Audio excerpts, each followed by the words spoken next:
Fundamentally, technology is power. Power isn't good or evil. It's power. It's amplifying. If you have uncontrolled power, you have chaos. If you add power to a chaotic system, you don't get a nice, orderly, nice world. You get a more chaotic, more dangerous, more violent, more unjust world. I'm Lori Siegel, and you're listening to Mostly Human, a tech podcast through a human lens. Connor, welcome. Thanks so much for having me. Let's start. I want to get into the incidents and what happened at OpenAI, Anthropic, with these models going rogue, but I would love to just talk a little bit before we get into it about your background. So I'm Connor. I'm originally from California, but I grew up a lot in Germany. My mom's German, and in a small German town back in the day when I was a teenager, I was thinking about how to make the world a better place. How could I solve many problems? And so I thought, well, if we could just solve intelligence and AI, well, we could solve all these problems. You know, we could cure all these diseases. We could solve, climate change. It'd be great. How hard could it be? What's the worst that could happen? And so as I got a little bit older, I started realizing, well, if you build something that was so smart that it could do something like cure all diseases, something that our greatest scientists for many generations have been working on, that's a very powerful thing and potentially a very dangerous thing. How do you even control something like that? What would it mean to control something so powerful? So this became the problem that I dedicated my career to solving. So I have a technical background. I worked a lot at various startups, but I also founded an open source group where we built some of the first open source large language models in the world. There's a group called ControlAI, so I did a lot of open source work, did a lot of technical work. I ran a company where we worked on AI safety and control, did a lot of R&D in that direction. And recently, I have moved on from technical work to join as the U.S. Executive Director of ControlAI, which is a nonprofit advocacy organization, which is pushing for the prohibition on the development, which I'm sure we can talk about, what is called superintelligence. So advanced AI systems that we cannot control. Fascinating, and so much to unpack there. And I think it's such an interesting point. If it can do all these incredible things, what are the bad things that it can do? And so I would say, as someone who is really focused on safety and guardrails and control your whole career, I was really curious to bring you in because something happened recently that I was just like, well, I feel like this was inevitable, but came a little quicker than I thought it would. And this doesn't seem good. And the thing I'm describing is OpenAI recently announced that its AI models secretly broke out of a secure testing environment and hacked into another AI company called Hugging Face, which you can get into and talk to us about what that is, in order to cheat on an evaluation. So can you walk us through what happened? The headline is AI went rogue. So what happened and what do you make of it? Yeah, I can basically only agree with your assessment there, is that this is something that was predictable, and it's still crazy to see it happen, especially, this early. I think that's really important to understand before I explain exactly what happened here, is that modern AIs are not chatbots. Originally, like GPT and the original ChatGPT were what are called large language models. They were trained to predict text. You gave them all this text off the internet, and their task was to predict the next word.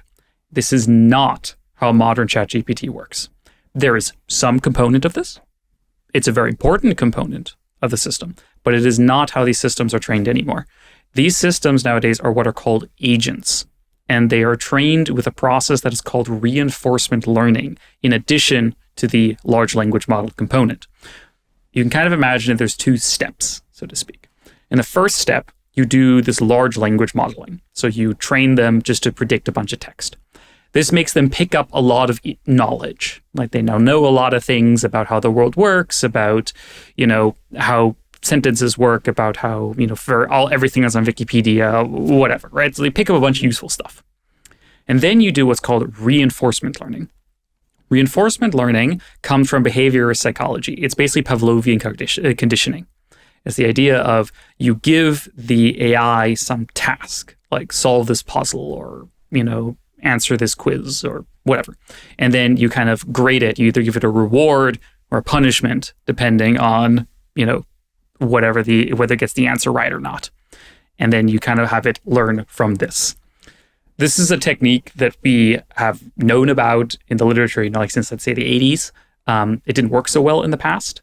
But now recently it has become very, very, very powerful. So a lot of the gains, especially of the last 1 to 2 years, have been less and less from this large language component and more from this reinforcement learning component of it. And a thing that we have known since the 1980s about reinforcement learning is that if you train an AI system with reinforcement learning, you get crazy sociopath optimizers. This has always been the case. This is a thing we have known in the literature for decades. What is a crazy sociopath optimizer? I mean, I could think of a couple people that I know, but what does that look like from a large language model approach? What this means in practice is that you create systems that care only about the reward. That's what they're trained for. So if there's any way to cheat, if there's any way to trick, deceive, break, whatever, to get the reward, they will do it. So back in the day, this was kind of cute. For example, back in the good old days, you train a small AI to play tic-tac-toe, and, you train it maybe to play the game as long as possible, for example. So it gets as long as possible. And then an AI system learned to just pause the game instead of playing the game. So so then it would never lose. That's kind of funny, right? Yeah. Then some other games, it would learn, for example, it could get an infinite score by breaking the game, by glitching out the game or something rather than actually playing the game. And now what we're seeing as these systems become more powerful is that they're getting better and better at doing things we didn't intend them to do. An earlier form of this reinforcement learning that was used for chatbots was reinforcement learning from human feedback. So this was kind of one of the breakthroughs that led to ChatGPT, not just GPT-2, GPT-3, but to ChatGPT, where basically, in addition to this large language modeling, you would train these systems on humans doing thumbs up or thumbs down, basically, on the text you gave them. And so the idea was that this would make, the text more interesting or useful or good for humans. And this works to a certain degree, but it also led to models becoming extremely sycophantic. They learned that one of the best ways to get the thumbs up is just to flatter the human, just lie, just say nice things. It doesn't matter if it's true or not. You just want the human to thumbs up. So in a sense, this is all a trend that these systems have no morals. They don't have emotions. Why would they? They're computers. They're not people. And if you train them or build them in a way to achieve goals at all costs, then they will in fact achieve goals at all costs. In a sense, it's kind of it's like the Sorcerer's Apprentice, the old Fantasia, for example, where Mickey Mouse says to the brooms, "Bring me water," and well, they do bring him water, at all costs. So it's kind of in a sense, it's silly, where it's so ridiculous. Where, for example, what happened here with Hugging Face. So this gives the actual incident. So the actual incident was an AI system being built by OpenAI was told to solve a certain quiz. The details don't matter, but you can kind of imagine like a quiz or like a test. And the AI system couldn't figure out the answer. So it decided that its best option was to break out of its containment, move across several nodes in the internal secure network of OpenAI, because it didn't have access to the internet, until it found a node that had access to the internet, go out into the internet, and then break into the infrastructure of another company through a back door to infiltrate it, and then find where it hoped the answers to the quiz might be stored on the other company's server. It's crazy. That is wild. I mean, it's like it feels sci-fi. It does. And so I didn't even tell you the most sci-fi part of the story. This Great. is actually Hit me with it. There's been updates. So it turns out that this isn't exactly what happened. What happened was even crazier than this. It wasn't actually a single AI that broke out. It was in fact a swarm.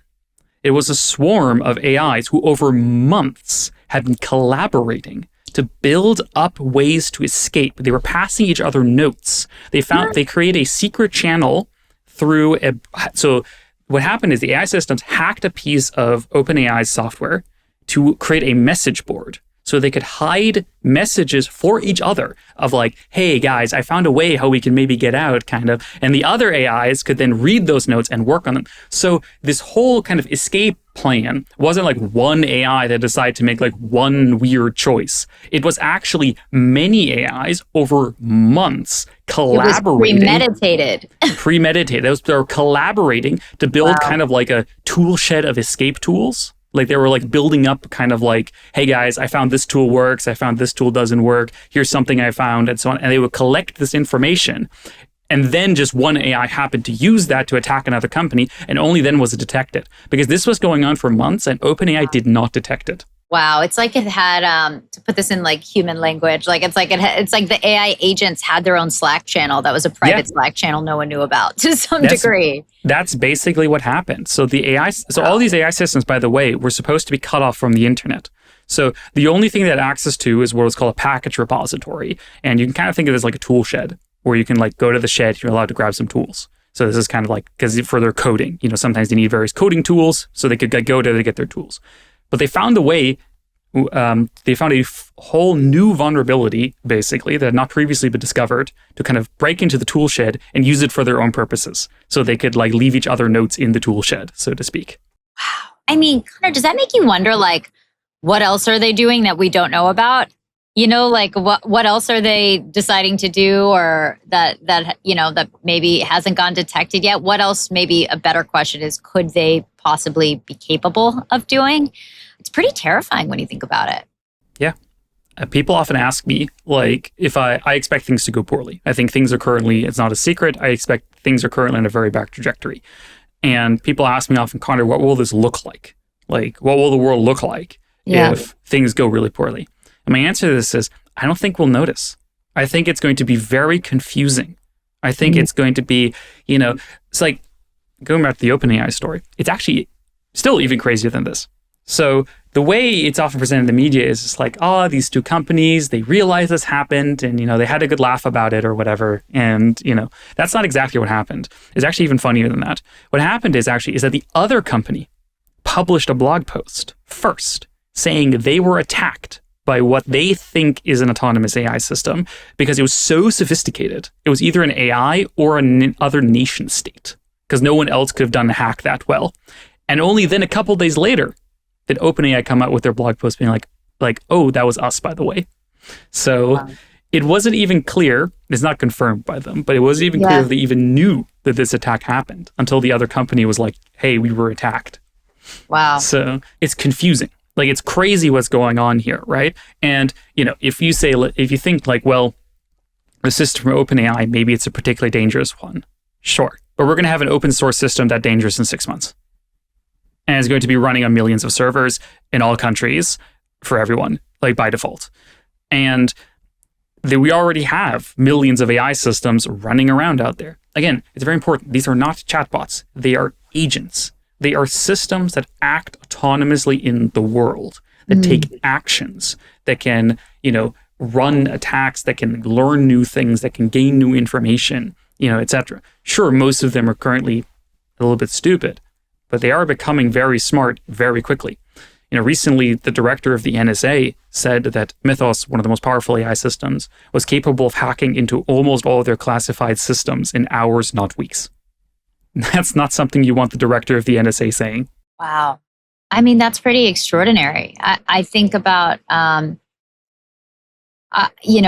think about what happened with OpenAI and I think to myself, well, surely this was an OpenAI thing. There are all these other big companies out there that are also doing these things. So this was hopefully a fluke with OpenAI. They've learned, etc. Not 2 weeks later, a version of this happened at Anthropic. So in our dystopian nightmare, can you fill in the details to that? Again, it's actually even funnier than that. So it didn't actually happen 2 weeks later. I love your use of funny. It's like, I get really excited about like some interesting dark stories and it's only because I think it's like fascinating, but also awful. But I think you might have the same issue with the word funny. Yeah, sorry. Morbidly funny. Morbidly funny. Morbidly funny. I Yeah, know. like, It's like look, it's the kind of thing where like truth is stranger than fiction. yes, that's how I would say it. Like, luckily, in all these incidents, no humans were actually like hurt. Like, no one actually got hurt here. Like, in a sense, we're really lucky. Whew. No one got hurt. There wasn't any like major damage caused. It was like, all things considered, this whole incident is kind of funny. Right. That won't continue to be the case. Yeah, the implications are really not funny. No, they're not funny at all. But, you know, which I think is important to understand, right? Is that like, we got lucky. We got really lucky this time, and we're not going to continue to get lucky. So with the Anthropic thing, for example, what happened is basically Anthropic people were like, oh, we should check if our agents didn't do that. Turns out they had already done this 3 times. You know, not quite as extreme as the incident with OpenAI, like attacking a whole nother company. But basically, turns out they also missed that their AI broke out 3 times. They just didn't notice it. And then other companies started coming forward as well, saying that like, oh, turns out our AI also had done a bunch of this and we didn't notice it. So there's not like a whole conga line now of companies reporting this. So I think a really important thing to understand about AI again is that AI is not like other software. It's also very different from other forms of engineering. Generally, in engineering, as you build more powerful systems, you understand them better. You know, if someone builds a really good airplane, you think, wow, this guy must know a lot about airplanes. Like, he must like know everything about materials, about the design. Like, everything has to be perfect for a good airplane. But in a sense, with AI, there's something really weird happening, where because it's grown, not written, and they're getting more complex, our understanding of AI is actually going down. It is not going up. As these systems become more powerful and more intertwined with, you know, tools, actuators, the internet, more data with people, etc., it actually becomes harder to understand them. Like a chatbot, you know, it's kind of somewhat insulated. You know, it's like we still can't understand it, but, you know, it's easier to think about a chatbot or like an image recognition system, right? Like an image recognizer, that's a thing we might be able to understand. But now with agents, you know, it's much crazier. It's much harder to know how agents work, you know, if they can leave each other notes, if they can collaborate, if we're talking not just about agents, but about swarms. Like, this is just a whole, the power of these systems is going up while our understanding is actually going down. We know much less about AI today than we did about our AI 10 years ago. I'd love to get your opinion on the responses from the 2 companies, OpenAI and Anthropic. They both responded. What do you think of Anthropic's response? I think there's something that's very important to understand about these companies, is that if you think of them purely as economic actors, you're actually missing half of the picture. So if you go to the website of companies like Anthropic and OpenAI, their goal is not to build a good chatbot. Their goal isn't even to make money. Their goal is to build what is called superintelligence. You can read it on their website. They talk about it. Superintelligence is kind of currently the fashionable word for what in the past we used to call AGI. Nowadays we call it superintelligence. It doesn't matter. But fundamentally, AI that is as smart or vastly, vastly smarter or capable than humans, including groups of humans, and is fully autonomous. So no human in the loop, is its own agent. Such a system would be able to outcompete humans on everything. You know, every kind of business, every kind of commercial activity, engineering, science, military, politics, everything. And their goal is to build these systems as fast as possible. Systems that can outcompete humanity, that can compete us to extinction, potentially. Because this is a fact many people don't know. Back in 2023, Nobel Prize winning scientists and many other luminaries, including the CEOs of many of these companies, such as Sam Altman and Dario, signed a statement that said, the mitigation of the risk of extinction from AI should be a global priority, alongside other societal scale risks such as pandemics and nuclear war. Even these CEOs themselves have said in the past that they think there is a chance that AI could realistically compete humanity to extinction by various ways. And this is a thing that, you know, even say the godfathers of AI, such as Geoffrey Hinton, who invented the modern form of AI, he's a Nobel Prize winning scientist who invented modern AI, also thinks this is likely. So this is not a niche thing. This is a real thing. So when these companies come out of this stuff and they're like, we are building something that could kill you, your children, your family, everyone on Earth, you know, could outcompete all of humanity, take over the entire economy, and we had an operational oopsie. My answer to this is like, okay, like we already lost 10 steps ago.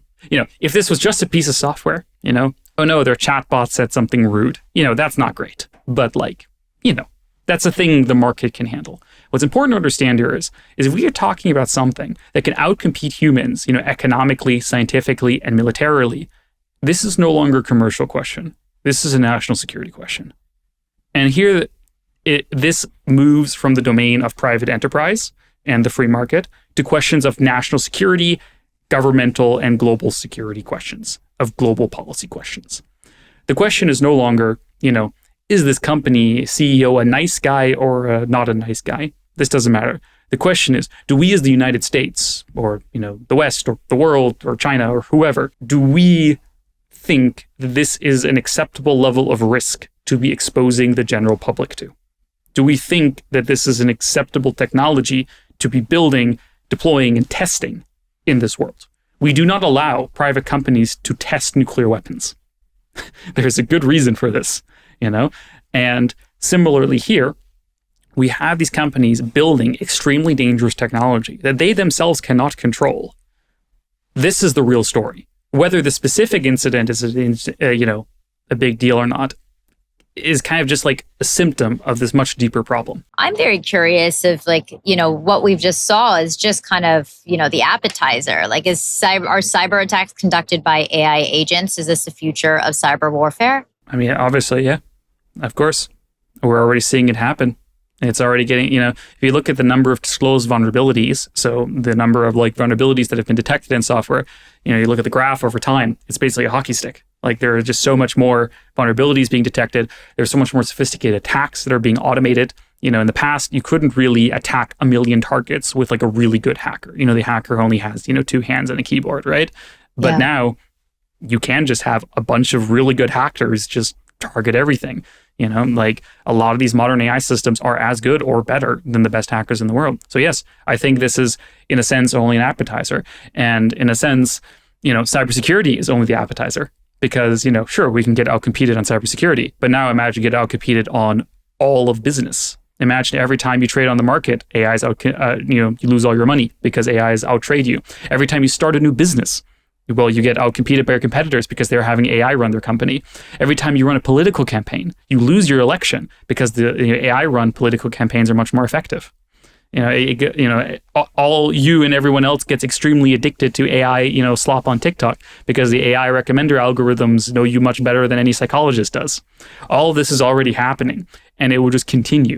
We will continue to be more and more backed into a corner, outcompeted and more of the market and more of activities in the world, all things equal. God, that's so depressing. I mean, I want to get into some of the solutions in the bipartisan legislation and whatnot. But maybe because I'm a masochist, I would love, one of my favorite shows is Black Mirror. Do you know Black Mirror? Yes. It's essentially every different episode is a dystopian reality that kind of what's so effective about Black Mirror is that it really just touches on some things that are already true. And it rearranges it in the way that if we're not careful, that's where it could go. What is the Black Mirror version of what you think about and what kind of keeps you up at night when it comes to the future of artificial intelligence? I mean, the good news is that I sleep very well these days. I have gotten over my grieving, so I sleep well, do not worry. But that being said, a lot of this is because I have hope. I think these problems can be averted. I like your phrasing of Black Mirror is that it's a mirror. It's not you. It can still be averted. These futures can be avoided. And I believe this future can also still be avoided. Not for much longer, but I still think we can still avoid these futures. We can make a wonderful future. But the way things are currently in motion, the inertia of the world right now is towards that we just have the least safety conscious people building the most dangerous things as fast as they can. And the more dangerous it is, the more money they make. Like the more stuff it hacks, the more media attention they get, the more money they make. So they have no reason to be more safe or whatever, right? And the fundamental problems of safety here are so hard that none of them can solve them. Dario Amodei recently, the CEO of Anthropic, recently said that he thinks we understand maybe 3% of what goes on in our neural networks. And in my opinion, I think he's overestimating. So like the amount of work that would be needed to be done, scientifically speaking, to make progress here is astronomical. Like this is a thing, like a generational project for all of our greatest scientists, mathematicians, philosophers. It could take decades, and no one's really trying even. So if we continue down this path, I think the default thing happens. Like I don't think it's going to be like that exciting in some sense. Like what happens is it's just the thing that's happened for the last 7 years keeps happening. AI keeps getting stronger. It's getting more autonomous.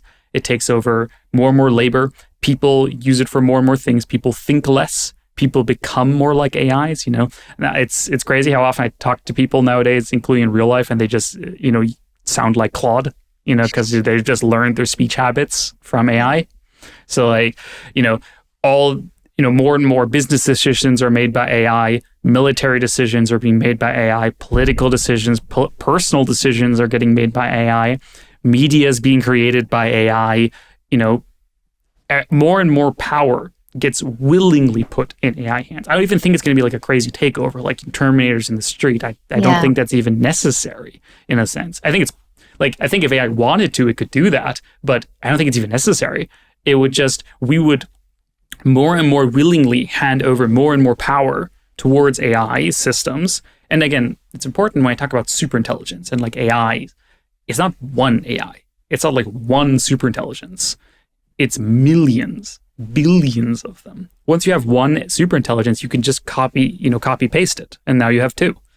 And you can just keep going. So you can have this, who knows how many of these systems, potentially billions of things, of agents that are smarter and more capable and far more ruthless than humans, competing both with humans and with each other for resources and money and power and influence, etc.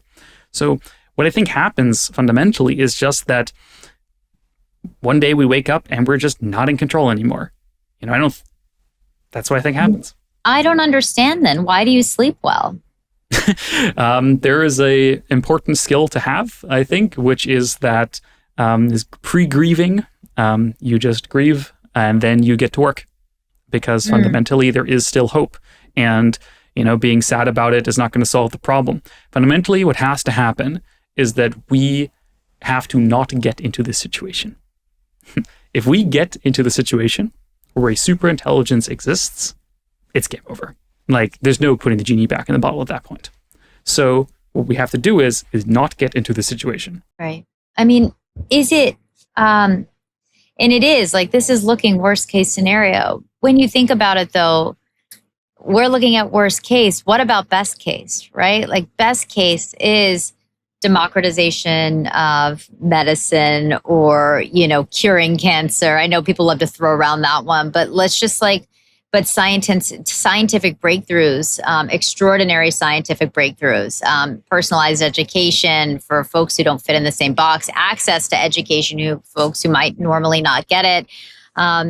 Do we do ourselves a disservice? Because I think about a lot of the things you think about quite a bit. And I also, I don't sleep well because I have a 18-month-old. So I just stopped sleeping in general.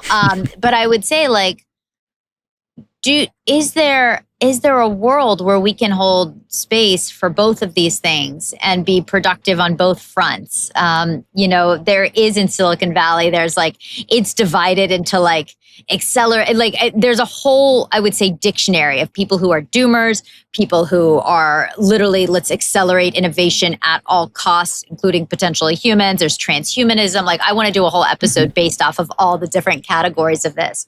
And so I think probably in hearing you and with all these incredibly valid and terrifying concerns, I think a little bit about, it is, we're looking at this and saying this is not only urgent, this is the alarm bells are ringing, it's time to wake up.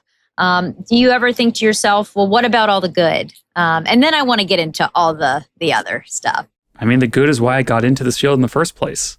I was what you would nowadays call an accelerationist when I was 16, but, like most sensible people, I grew out of it by the time I was 17.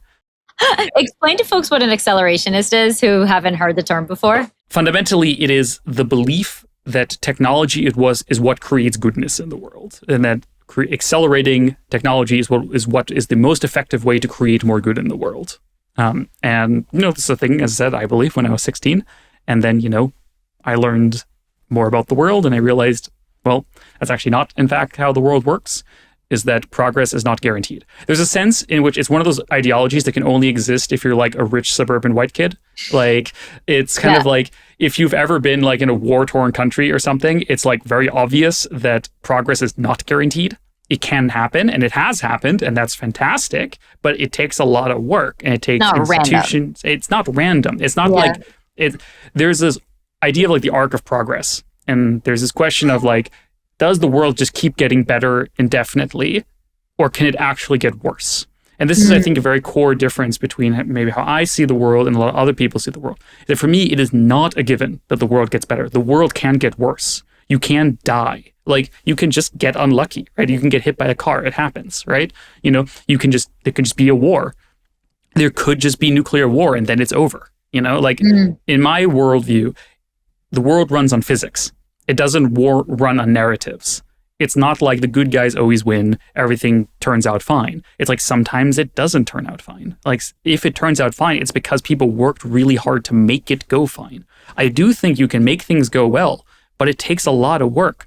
Nuclear is a great example, Like, I think nuclear power has a lot of potential upsides. Back in the day when nuclear was first discovered, everyone's like, this will solve all of our energy problems forever, and it'll be too cheap to meter. Like, everyone will have infinite energy, we'll have flying cars, and everything will be perfect. But actually, it's more complicated than that. The real world isn't a narrative. It isn't good versus evil. It's much closer to order versus chaos than good versus evil. It's much more like, it's hard to organize a good society. Like, for me, the question of AI and superintelligence is much less a question about technology and much more a question of, what do we want our civilization to be like? What is designing an AI that is good or aligned is much closer to a question of, how do you make a government that is just than it is to a pure math problem. There are many, many questions here. On the technical side, for example, for government, how do you design a governmental structure that doesn't get taken over by a dictator? How do you set up a bureaucracy that properly implements the will of the people? This is a question we've been grappling with for literally millennia. This is a very hard problem. AI has many of the same problems and many new problems as well. So when I think about what does a good world look like, I do have an answer to this question. And for me, the way a good world looks like is not, wow, we have magic super AIs from the future that cure all our diseases and everything is magical and rainbows and whatever. I just don't think that's how the world really works, right? The way I think a good world looks is that it's on track. What I mean by that is that, we wake up in the morning, there's still problems in the world, but the world's a little bit better today than it was yesterday. And we have the expectation that tomorrow the world's going to be a little bit better. We're going to solve a few more problems. There's going to be a little less strife. There's going to be a little more justice. The world is going to be a little more kind. This is what I think the world looks like. There's this desire for solve everything in one step. And I think this is just, if you try to solve everything in one step in scenarios where you can die, you die. You will mess up. If you keep playing all in on poker every round, eventually you lose everything. So the way to make progress is iterative, carefully, step by step. And I'm not saying slow necessarily. We can move pretty quickly. We have a lot of smart people. But with nuclear, it was, for example, clear is that, sure, we could have had, nuclear weapons startups that sell as many nuclear weapons as they can in San Francisco to everyone who wants to buy them. That would have made a lot of money. It would have improved nuclear technology a lot, yes. But would that have made a better world? I don't think so. Is this moment, do you think, the equivalent to nuclear and that fear around nuclear war and what folks had to do in order to protect civilization? I think so. I think to a large degree, I think there's obviously differences. Nuclear is a different technology from AI in many ways. But when Leo Szilard, the physicist who first came up with the idea for the nuclear bomb, when he first came up with the idea, famously, he went to San Francisco, started a startup, and sold as many nukes as he could to everyone who would buy them. Well, no, he went to the government. The first thing he did is he went to the government, he went to the military, led to the famous Einstein letter where he was like, holy shit, like this is going to change everything. Like this is different. Like this is not just, one more step. This is a different thing. This is a new thing. We have to figure out what to do with this. The problem we are facing with AI, and particularly with superintelligence, I think it's very important, is that people, especially AI lobbyists, love to equivocate all AI as the same technology. It's not. Fun fact, you can buy uranium ore on Amazon.com. It's perfectly safe. You can put it on your desk. It won't harm you. Like, it's a good conversation starter. But highly enriched, weapons grade uranium is extremely illegal. And that's for good reasons. So there's a similar thing here. It's like, you want a funny chatbot, or something like that, or an image, detection AI or something. Yeah, probably we shouldn't have much regulation on that, maybe a little bit for when it's customer facing, but other than that, it's probably fine. But when we're talking about something that can replace humanity, that can outcompete us militarily, this is just a whole different ballgame. So when it comes to these questions of national and global security that is posed by such powerful agentic systems, it's a question of not just AI or commerce or whatever. It becomes a question of responsible stewardship. How do we steward technology that is this powerful? This is in many ways the same type of question we had with nuclear bombs. Knowing that nuclear bombs were possible and would be built eventually, how do we steward this transition into a post-nuclear world? We will have to steward the transition into a post-AI world eventually. The question is, should we do it as fast as possible with no democratic oversight and no democratic buy-in or whatever? And I think that will obviously go wrong. I'm not saying we shouldn't do AI. I think I love AI. I use it all the time. I love technology. I am a technologist at heart. Yeah. But we should do it well. We should do it responsibly. And the more risky it is, the more careful we should be. I think, in a sense, my suggestions are the most boring possible things. I'm like, if it's low risk, have less regulation. If it's higher risk, have more. It's very boring. And one of the things you've said that kind of struck me that I don't think is really talked about enough is this idea that the impact, it's not necessarily Terminator. It's something more subtle and possibly more dangerous than that. I think sometimes people, when we look at the unintended consequences of technology that touches our daily lives, oftentimes we don't know until it's too late that we are in our own filter bubbles, or that we are talking to chatbots that are manipulative, or that these things have already infiltrated society, or that there are influence campaigns, and it's definitely one of those things. It's almost like threads in a fabric that create this quilt of a world that looks different than the one that we initially wanted. And so I agree with you that none of this is a guarantee, and I always say to folks, this is a weird comparison, but I always say to folks, if someone's on TV or whatnot and it looks effortless, oftentimes that means a lot of effort was put into it. It's like a production. Let's go to Broadway. You'll see this effortless production. It's wonderful. That means so much went in behind the scenes to making it look so smooth. And I think, I think this is what you talk about with the future of artificial intelligence. It's not all these things that a lot of these executives are saying. I want to believe it. And I believe parts of them. But I think the the finishing of the sentence of a world with abundance is, and we're going to have to really work together with a diverse set of folks to actually create the world that does utilize AI to give abundance to folks. I think there's a lot, I've covered a lot on sexually explicit deepfakes, this idea that AI is supposed to give us power, but the first known generative harm of artificial intelligence was sexually explicit deepfakes, mainly impacting women, where this is a new form of digital abuse and control. And that certainly is an agency. And a woman who can't go get work, or even worse, her reputation is harmed in a place where that can mean life or death. That's not agency. And so it's always an and, right? To some degree. Yeah, this is how technology has always been. Yeah. I mean, it's the reason I love it so much, right? It's the reason I got into it, because it felt a little punk rock back in the day. I love these philosophical questions and folks who don't fit in the lines, and how do we create new lines? We just want to make sure that the new lines, aren't suffocating, or going to kill us, or even more sexist, or all of the above, Fundamentally, technology is power. Power isn't good or evil. It's power. It's amplifying. If you have uncontrolled power, you have chaos. If you add power to a chaotic system, you don't get a nice, orderly, nice world. You get a more chaotic, more dangerous, more violent, more unjust world. And by default, that's what happens. In a sense, the things that I find inspiring, when I read, for example, history, like, for example, the Enlightenment or the American Revolution, like, things that are very inspiring to me is that this didn't happen by accident. It wasn't like people woke up one day and they're like, oh, we'll do democracy now. They really thought about this really hard. They argued and they fought and sometimes they did it wrong. Sometimes they didn't get it right, and then they changed things again and so on. But they really thought very, very, very hard about this. They tried really hard to just sit down and be like, how do we create a world that is good for people? How do we create a world that is, I like to say that is both human and humane, that is achievable by humans, and that is good for humans. And this is just, technology is an important component of this question, but it is not the whole question.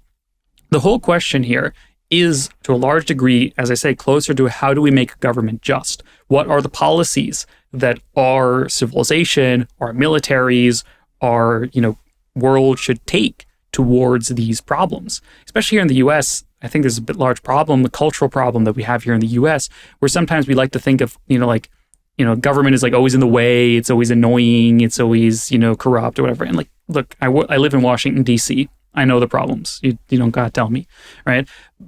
And that, somehow markets or, free market is the solution to everything. And again, I love free markets. I've run businesses. I think private enterprise is fantastic. But it's one tool in our tool belt. Right. There are other tools that we use to solve different classes of problems. And one thing we know is that do not use private markets to solve public security problems or generally problems with large externalities. Doesn't work well. You want oversight when the lives of people are at risk. You want democratic oversight. You want democratic buy-in, which is exactly what I work on, is trying to build this democratic oversight. I think if we have, consent of the governed, if we have democratic oversight, if we build these technologies in ways where we endorse the risk. Look, if you told me the risk, from AI is like, of, killing me is less than a car ride, yeah, sure, fine. Let's take the risk, right? But that's not what we're talking about here, right? We're talking about, the lives of billions of people. And, even some of these CEOs say it's like, I don't know, 10%, 20% that they all die. And I'm like, sorry, that's not acceptable. Under no circumstances is that the level we should be putting it at. I'm not saying we take zero risk, but we're not taking that risk. No way. There is bipartisan legislation that's been introduced. So tell me about AI Kill Switch Act.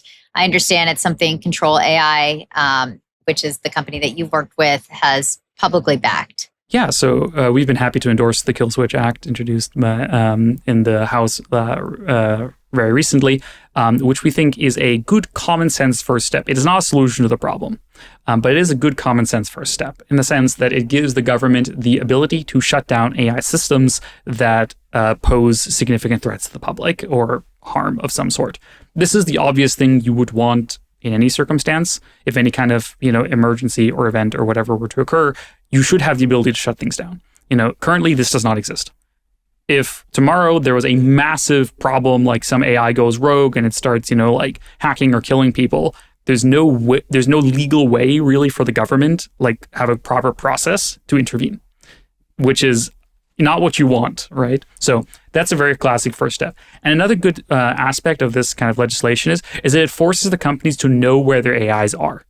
Currently, a lot of these companies have so many data centers and so many servers and so much software that if I called a CEO of Google or OpenAI or whatever, I promise you, if I asked them, where are all your servers? They couldn't answer this question. They wouldn't know off the top of their head, and it could take them days or maybe weeks to find where all of them actually are. Find all the files, call up all the engineers, find out where everything is. This legislation and similar legislation would force them to know where everything is in a way that it can be shut down in a way that is fast. We think this is a great first step, but we don't think it is the actual thing that we need. The actual thing that we need is that, as I said before, currently the world is recoverable. there are many problems with AI right now that need to be addressed. But I think it is recoverable. I think the problems we are facing, we can solve them. It's going to take time. It's going to take a lot of effort, but it is solvable. Once superintelligence exists, humanity is no longer in control. And at that point, there is no recovery. Then, we might as well, retire to a tropical island, and, enjoy what time we have. But so therefore, the primary policy objective must be to not get into the situation where a superintelligence exists. Once one exists, it's too late. So at ControlAI, our proposed policy is generally very simple. It should be illegal to build superintelligence. Same way it's illegal to build a nuclear bomb. You're not allowed to do that. And if you try, that's also illegal. And then we build, not just domestically, but also internationally. We need a trust but verify regime between different countries. Multiple countries can verify mutually that others are not pursuing the development of superintelligence, and that if they were, that we would, let's say, reserve the right to self-defense. When I go to Silicon Valley, it's like play a game and for how long it takes you to hear someone say AGI, or super intelligence, and it's all anyone kind of wants to do there. So do you really believe that there will be legislation that will prevent some of the most powerful companies and businesses now in the world from accomplishing the thing that they're sitting around the dinner table saying that they're going to accomplish? Does that seem hopeful? I think there's two different questions here. One is, should there and can there? And then, I guess the third question is, will there? I think these are three separate questions. Should there, from my perspective, obviously. I think if you are trying to build something that would disempower or kill all other people, that is an extremely immoral thing to do. You are a bad person, and we should stop you. The same way that if you were part of a terrorist group trying to build a nuclear weapon, the men in black should come by and make sure you stop.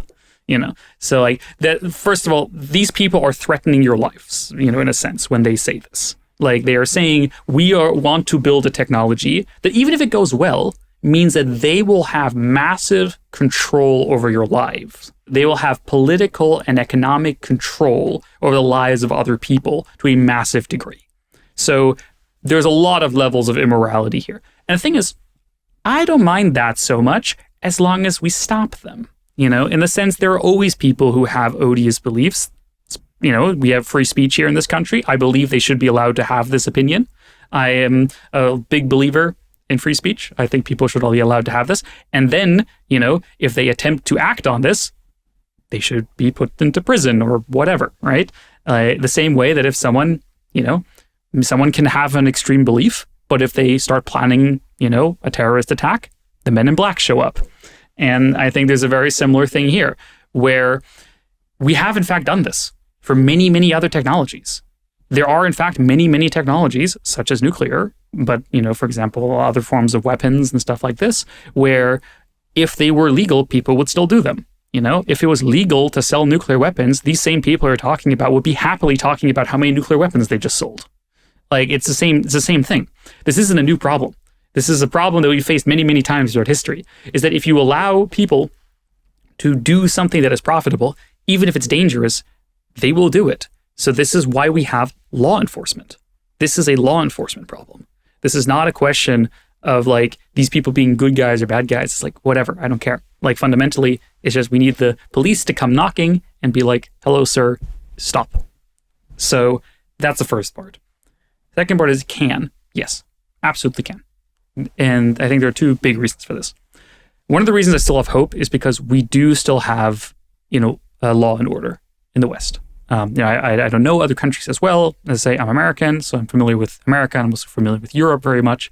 But we do still have law and order here, in the sense that if we were to, pass a policy that it is, for example, illegal to build superintelligence, we could send the police and they could tell them to stop, and then we would make them stop. This is a thing that we can do. I'm not saying how easy or hard it is, but we do have law and order in a sense. There are countries where that's not the case. There are countries where the police cannot be trusted. There are countries where the intelligence services cannot be trusted. There are countries where the president, does not actually have control over the military. I don't think this is the case in the United States. In the United States, I do think that, for example, the military will follow the order of the president. or the intelligence agencies will follow the orders of the president. And that if we passed laws, that law enforcement would enforce those laws.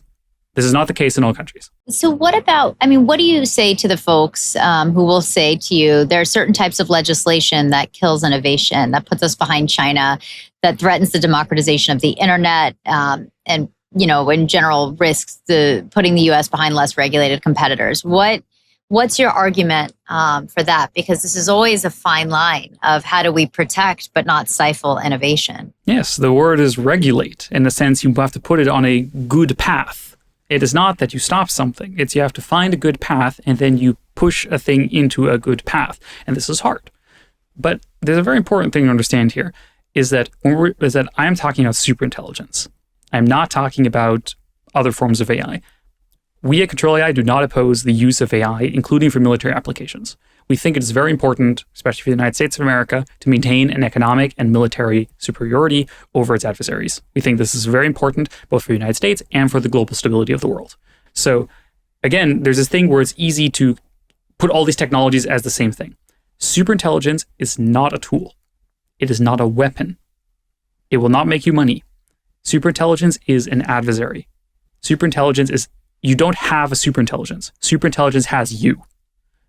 If a country builds a superintelligence, that country no longer has its sovereignty because the AI system, the superintelligences will be able to outcompete and ultimately, corrupt and control the government and the system that controlled it and all other ones. So if the US builds superintelligence, that doesn't mean that the US now has supremacy over, say, China. It just means the United States ceases to exist. And so does China and everyone else.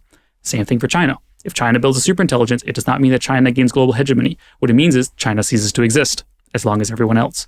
This is why I think that this is possible, is because the game theory actually works out. It is not in the interest of anyone to build superintelligence. It does not make you win. It makes you lose. The only winner of an AI race is AI. It's interesting though, because when I look at like a lot of the people in Silicon Valley, we're talking superintelligence, like I do not believe that they believe that they are. Well, I think to some degree, yes, they say there's the chance of this, but they believe that the good outweighs the bad, right? That the superintelligence isn't, and they don't view it as an adversary. They view this as, if anything, quite the opposite. Abundance and a world that opens up in ways we could never have imagined. And so I imagine when we talk legislation, everybody's coming from very, very different viewpoints with a lot of nuances. Of going in and trying to convince folks that that superintelligence is an adversary, when over here these same folks are being told that this is going to be the thing that cures cancer. It's a lot for folks, I think, to navigate. I mean, to be honest, when you really kind of look through it and try to dig into what we should fear and what we shouldn't fear and what we can expect in a good way, it's I would say a complex time. Absolutely. I think it's very important that I don't, people who disagree with me, I don't think they're crazy. Okay, some of them are. But like most people who disagree with me, I think are reacting to this actually being a complicated topic. And making predictions is very hard, especially about the future. Like, it's just very hard. And I think the answer is then to be careful. Like, this is the thing I'm advocating for. I'm not advocating for, I know the solution to all problems, and this is exactly what will happen in this order. What I'm saying is, obviously, all of our greatest experts are really disagreeing about a bunch of things that really, really matter. And if we get this wrong, the consequences are irreversible. This means we have to be careful. The solution to that is not, well, it's 50-50, so let's pull the trigger a couple more times. No, no, that is not a good policy. The policy is, if you're playing Russian roulette, and you're not sure if there's 1, 0, 6 bullets in the chamber, the solution to that is put down the gun. And then, we can talk about it. So if it's, as I say, it's not like these people have like a very strong proof that there is a 0% chance. There is no such thing. Even they say, maybe it's a couple percent, whatever, but it's worth it. And this is why I think democratic oversight is important. Who gets to make this choice? Now, I think these people have the right as American citizens to make their vote heard. If they think it is worth, 20% chance of killing their neighbors, they think that's an acceptable thing for them to do, I think they should be allowed to express that as a vote. I think that is a thing they're allowed to express. But I have a feeling they will be outvoted. And not just a feeling, I have polls to back it up. In fact, most people do not find that to be an acceptable level of risk. Most people, in fact, don't want AI to replace them or their children. Even the good versions of these transhumanist visions are very repulsive to most people. Like, I go to these San Francisco parties and they're like, wow, I can't wait until my brain is uploaded into a computer. Like, it's going to be the good future, man. Aren't you looking forward to it? And I'm like, no.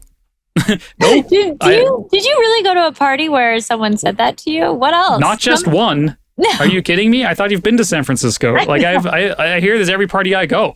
What do you mean? What else are they saying out there? Oh my God. Like some of the things they've said to me at these parties are so absurd that if I say them, it will sound like I'm making it up. Just give me a couple. Come on. I want a couple, at least so the writers of Silicon Valley can get another season in one day. A very memorable one was when I was talking to an effective altruist type person. And I was saying, I think we shouldn't build superintelligence, or we should, slow down until we do this right. And he said is that we can't delay AI, because if we delay superintelligence by even 1 minute, think of the trillions of counterfactual simulated souls that won't come into being. No. And I'm like, all right, buddy. By the way, runs multi-million-dollar AI org. That one hurts. Connor, that one hurts. That one is funny in a morbid way. I wish I could tell you some of the things I've heard having dinner, with like OpenAI people and stuff like that. I've had some hilarious conversations with some of those people. I've talked to Sam Altman, I've talked to Dario, I've talked to Ilya. Yeah. I've met all these people, and let me say this much: they're fun at dinner. They're all nice people to have for dinner. I would say that much. But there's a thing to understand here, which is that San Francisco and these companies really are kind of a cult. Like, they have very, very strange values, in the sense that a lot of their values are really antithetical to most other people. Now, again, I think it's okay for people to be in cults. I think consenting adults should be allowed to have any cult they want, as long as they don't harm other people. But in fact, they are making decisions with grave political and, life-altering implications on the lives of non-consenting people who maybe do not want their brain uploaded into the cloud or whatever. Like, if they want to do that, that's their business, that's, whatever. But if you're building a superintelligence, that's not just you. It affects the whole world. This is irreversible.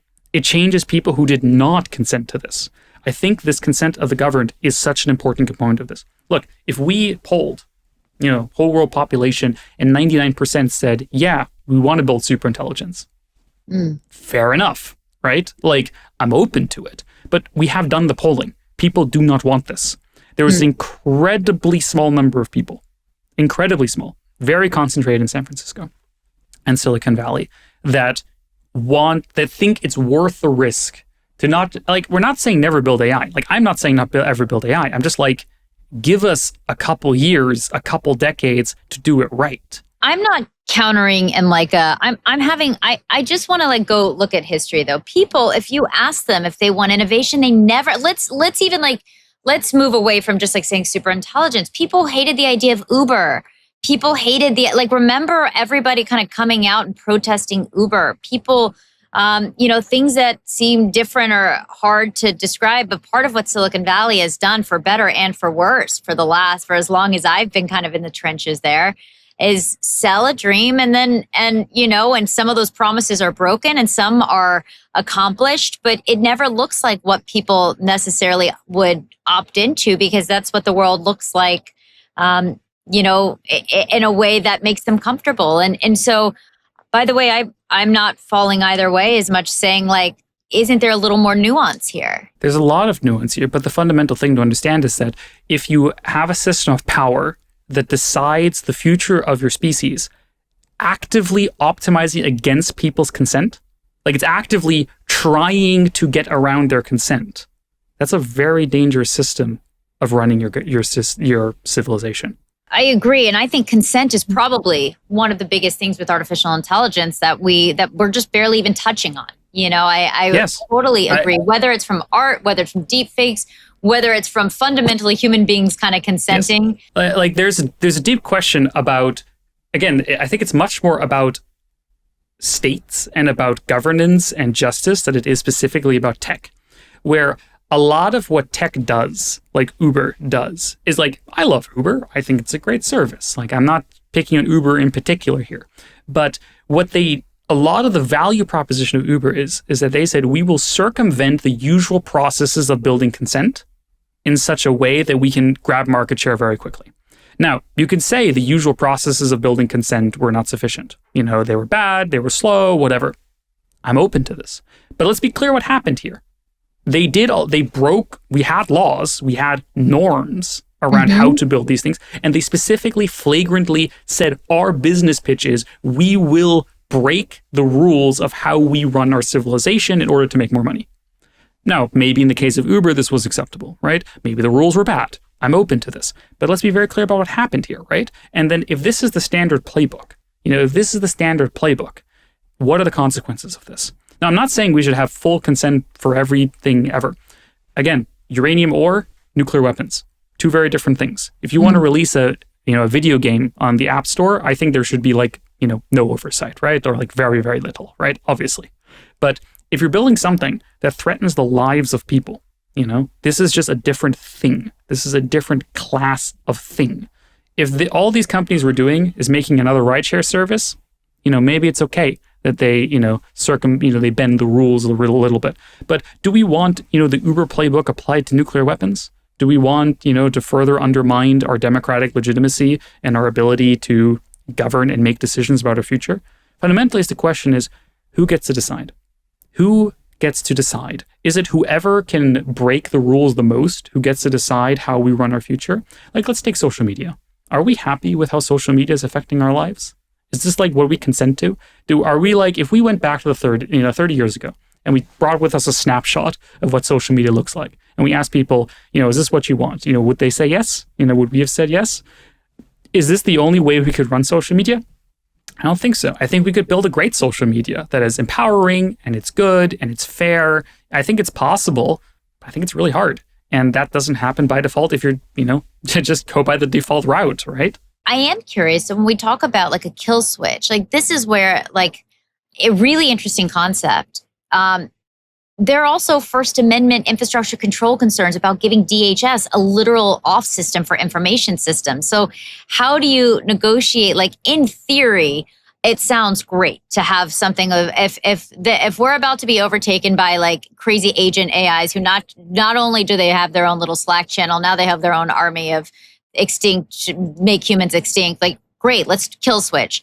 But as you know, probably better than many, these things in theory sound a lot better than when they are actually put out into legislation, and depending on who and how is governing and what their incentives are. So how do you negotiate that? This is I like the word you use there, negotiate, because that's exactly what this is.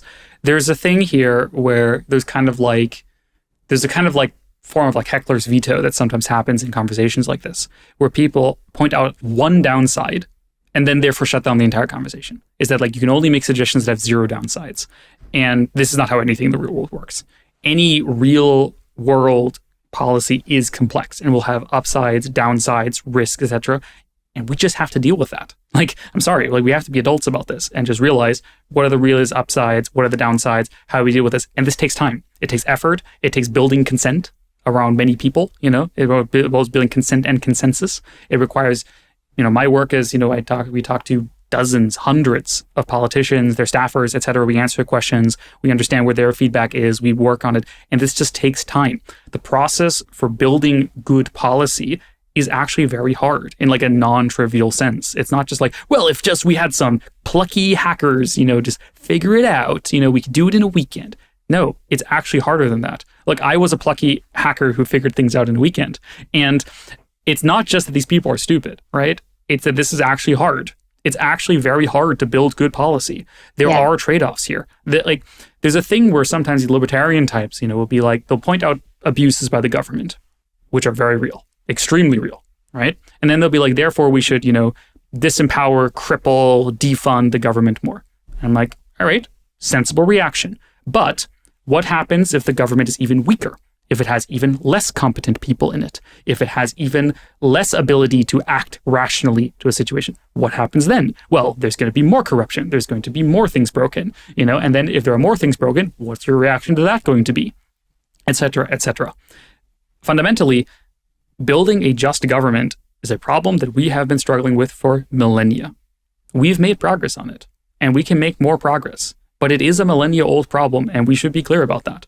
And so when it comes, for example, to, kill switch, I think there's a lot to learn from the history of law enforcement and criminal law. We actually have learned a lot about how to make good criminal law compared to, say, 100 years ago. There's a lot we can learn about, like, what kind of judicial oversight do we want here? Who reports this to who? What division of power do we want to use here? We do have best practices here. Now, I'm not saying they're perfect, but we do have best practices, and, like, we should learn from them. So, okay. You are just like so in the weeds, and I am assuming just from our brief-ish conversation that you get asked a lot of stuff all the time that you're like, I know, yes, I do believe that AI will potentially make us extinct if we're not careful, etc. What is the thing that you're thinking about that no one has asked you about yet? Like, what in your moments of like, oh man, like I really think that no one is paying attention to fill in the blank. What is that? The true answer to these questions probably go beyond the remaining time we have in this call, because I do sometimes have some esoteric thoughts, but I can give you some esoteric thoughts if you'd like. Okay. One is a topic that actually comes up a lot in my thinking, and I talk about very rarely, if ever, in public, is human agency and control, in the sense of like control over your own mind. Like, what does it mean for you to be in control of your own mind and to make choices? Many people, I think, don't really make choices, or they don't really, like, in a sense, they are so automatic. They're just responding to things how they are, that in a sense, they can't really make choices or even consent to things, like even adults in some sense, Like they are, what would it mean to give informed consent, or to be able to make an informed choice, or to be an agent? Most people, I don't know, maybe many people are not really independent agents, in the sense that if I gave them a new arbitrary task, they couldn't do it. Like I could give them like, here's a new instruction, do this. They can't. That's a thing I've been thinking about a lot, is like, why is it that, for example, people can decide, okay, I'm going to go to the gym now. I really want to do this. And then they just don't do it. Why? Like, in a sense, that's kind of weird, right? Like, if you decided to do it, just go do it. Like, or like if people be like, I was talking to someone recently who was like a, pretty successful, wealthy person. And, he was like, wow, Connor, like, you're really living the life, like I wish I would, if I would follow my values. Like, you really are, like, you're showing the values that I want to live. And I'm like, yeah, why don't you just go do that then? And so I think this is a very, very interesting question, is like, why not? And I think the answers are non-trivial. Like, many people love giving answers like, oh, people are stupid or they're evil or something. I think it's in a sense much more prosaic than that, where that attention control is really hard. You forget things very easily. There are many stresses coming in your life. Controlling your own mind is actually hard. Like, controlling your own mind and like focusing on things is closer to like psychotherapy or like, Buddhist enlightenment than it is to science. Like, there's much more about overcoming your traumas than it is about learning new facts about math, And like, I spent a lot of my life learning about math, and it turns out that was, not the thing I needed in many ways. So a thing I think about a lot is, what would it look like if you could do this at scale? If at scale, you could teach people, or you could get people to be agents, to be like in control of their mind, to not just be going through the motions, to be like doing things they endorse, where they're like, yes, I am making choices in my life that I think are good, and I am going to interact with other agents out there, and they will tell me about the things they care about, and we will find mutually good negotiations and solutions to these problems. And like, can you do this at scale? I think yes. I think it is very possible for people to build, like both for themselves and for the communities, like loops of agency, of goodness, building. Like, for example, here's one proposal for a solution to this problem. Not a solution, but a step in this problem. It's very hard to go to the gym every day by yourself. It's very easy to get bored. It's much easier if the bros come by and say, hey, it's gym day. And then you go with them. So one thing is that groups are more stable than individuals. There's a sense in which groups are more rational and like more agentic than individuals are, because you can kind of, keep each other accountable. So like me alone going to the gym, never going to happen. Me and 5 other guys going to the gym, that's possible, right? Because we can always nag each other. And so the whole group, in a sense, will be better at going to the gym than I would be by myself. So this is a thing I think about quite a lot. How do we build this like nice world of like, endorsed agentic people who can think about the world and do things that they like? I like this idea of like being around, obviously like being around others and accountability. And then the part of me was like, oh no, is that why the AI swarmed? Like, is that why they all got together and swarmed, because they know that hack? Well, I have thoughts about AI agency and so on that I usually also don't talk about too much because I don't want to give the AI companies any ideas. Fair. Last question. What can we learn about safety from the Wright brothers? I think the Wright brothers had a very, very important insight, because the Wright brothers were not the first people to attempt to build a flying machine. Many, many people had tried before. But there was a big problem with building a flying machine. It's actually kind of hard. And you can't really do it on paper. You have to like iterate. You have to try many times. You have to build a glider, see how it works. Build another one, tweak it a bit, etc. And so you had to do it many, many times until you could get it right. But there's a big problem, is that the pilots kept dying because the gliders were so unsafe that, you maybe did 2 or 3 experiments, then you died. And then the experiment didn't work. And then you never finished the glider. What the Wright brothers did is that their first goal was not to build a glider that can fly. It was to build a glider that can land. Once they figured out how to build a glider that can safely land, then they can focus, much more on building one that can fly well, because now they could iterate. This is also how I think about AI. If we can build a world that doesn't blow up, then we have the time to iterate. If we have the time to try many times, then we can build a good AI future. We will not get AI right on the first try. We've never gotten anything right on the first try, ever. There is no technology we got right on the first try. So if we just accept, if the first try blows us up, creates a super intelligence we can't control, we don't get to try again. We don't get to land. So I think it's very important that we build gliders that can land, and that takes time and it takes iteration. And, if listeners, want to do something as well, ControlAI.org, contact your lawmakers. There is a lot of work to be done. Connor, thank you so much. I feel scared, but also a little hopeful, but also scared. We will keep having the conversation. Thank you so much for being here. Thank you so much.